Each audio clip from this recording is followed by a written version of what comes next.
Pendant les jours de demi-fête et les derniers jours de fête de Pessah, on ne fait pas le Hallel en entier. On fait le Hallel partiel, c'est-à-dire concrètement, on saute 2 paragraphes dans la suite donc de psaumes. Et le Hallel, c'est une suite de psaumes et qui ont un caractère particulier puisque on fait une bracha avant, on fait une bracha après, et vous savez que quand on est dans le Hallel, on n'a pas le droit de s'interrompre comme au milieu de la prière. Donc c'est pas des télim comme ça, c'est particulier.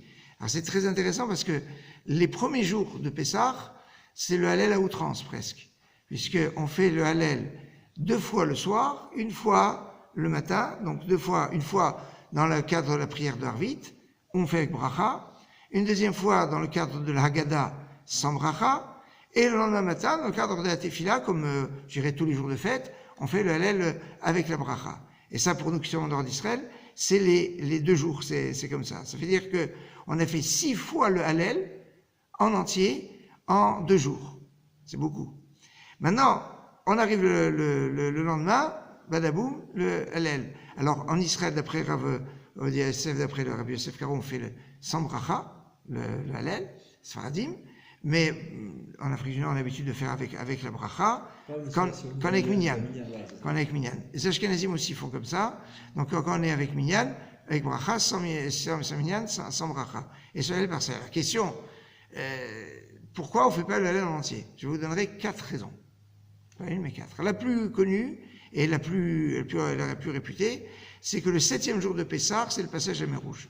Et quand il y a eu le passage à mer Rouge, les Égyptiens ont été engloutis dans la mer. Et Hachem dit, mes créatures sont englouties dans la mer et vous voulez faire un chant?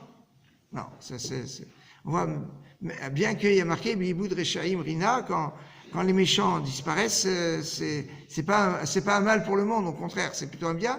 Mais, alors ça, c'est la première raison qui est évoquée. Et en fait, comme le dernier jour, on va pas faire parce que c'est le passage à mer Rouge, les jours de demi-fête ne vont pas être supérieurs aux derniers jours de fête. Première raison.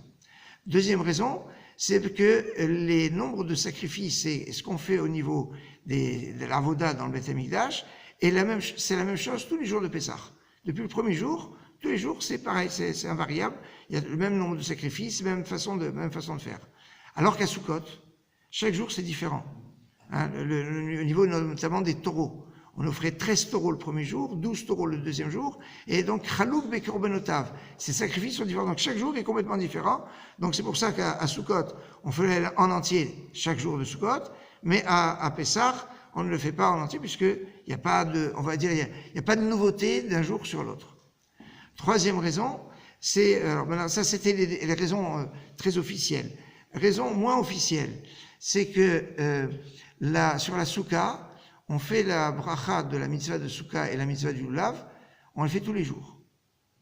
Alors les Shav Souka et Netiat Lulav, on fait la bracha tous les jours. Alors que pour la matzah, c'est que le premier jour.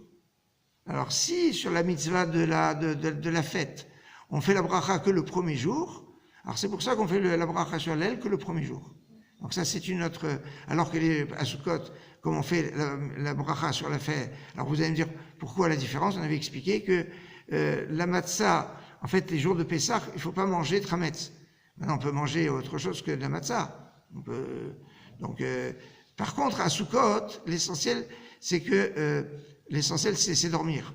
Et on peut pas passer 7 jours sans dormir. On peut pas dire et donc comme on peut pas passer 7 jours sans dormir, donc on est obligé d'avoir ce cas. Vous allez me dire mais on fait pas la bracha quand on dort, on fait la bracha quand on mange.